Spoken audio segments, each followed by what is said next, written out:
دنیا میں دو طرح سے لوگ اپنا آپ ثابت کرتے ہیں۔ ایک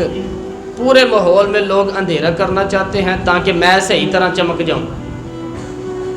وہ پھر بتاتے ہیں کہ اس وقت دنیا میں کوئی آدمی بھی میرے سوا ٹھیک نہیں ہے۔ جے کسی کا بھی تذکرہ ان کے سامنے کیا جائے تو 2 3 4 کوتاہی اس کی وہ بتا دیتے ہیں، چونکہ وہ فل اندھیرا کرنا چاہتے ہیں اور سمجھتے یہ ہیں کہ جو میں اندھیرا کروں گا تو پھر میں زیادہ چمک جاؤں گا۔ اس لیے باقاعدہ منصوبہ بندی کی جاتی ہے اور باقاعدہ لوگ بٹھائے جاتے ہیں۔ کردار کشی کرنا ایک پورا ماحول بنا دیا گیا ہے، اور کوئی بھی شخص اس سے وہ دینی تعارف رکھتا ہو یا دنیاوی تعارف رکھتا ہو، سیاسی سماجی معاشرے میں کوئی مقام رکھتا ہو یا سیاسی قد کاٹ سے اس کا تعارف ہو، کردار کشی عام بنا دی گئی ہوئی ہے اور اس پر لوگ خوش ہوتے ہیں۔ نبی کریم علیہ السلام نے بھی اپنا اثبات کیا ہے، لیکن رسول پاک علیہ السلام کا طریقہ یہ نہیں ہے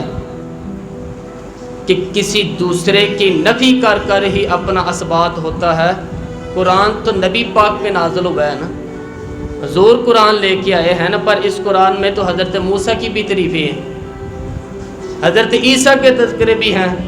جناب عیسیٰ کے معجزات بھی ہیں، اس میں تو حضرت نوح کا ذکر بھی ہے،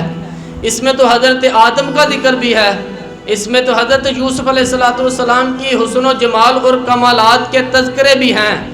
اس میں تو جناب لقمان حکیم کی حکمت اور دانائی کی بات بھی، اس میں تو حضرت خضر کا تذکرہ ہے۔ اس قرآن مجید کے اندر تو اولیاء اللہ کی شان ہے، اس میں تو ماں باپ کی فضیلت ہے، اس میں تو پڑوسیوں کی بات ہے،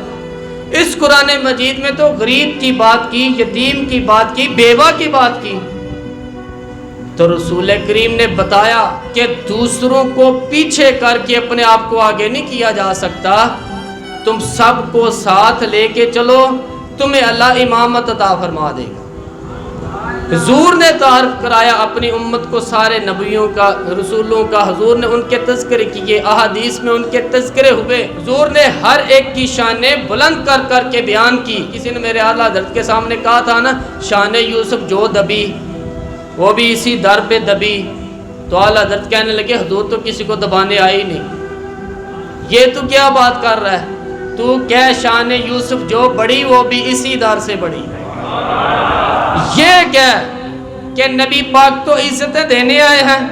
ہر ایک کی قسمت میں حضور نے عزت لکھی۔